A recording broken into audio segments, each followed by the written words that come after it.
Okay, question number 2. Right. So a large stone is dropped from a tall building. What is correct about the speed of the stone after 1 second? So what should I do? You have a large stone. Oh my god, again I have not selected the pen. Let me select this. Right. Okay.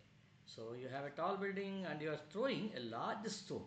Right. Large stone need not be a pebble, need not be a tennis ball. It could be something like this bigger one.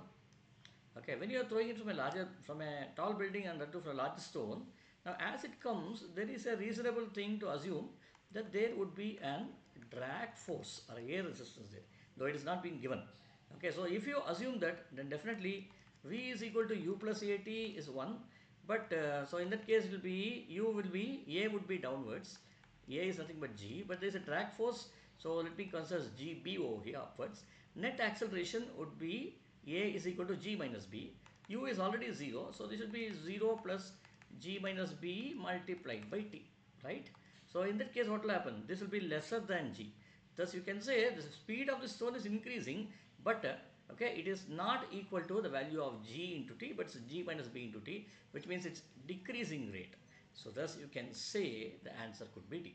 Okay, and moreover, you see what happens is, as the stone keeps on coming downwards, its velocity rises and the drag force will be directly proportional to V initially, and the drag force after some time when the velocity increases, it will be proportional to V square. As a result of it, the acceleration will start decreasing, right? So therefore, D would be the correct answer.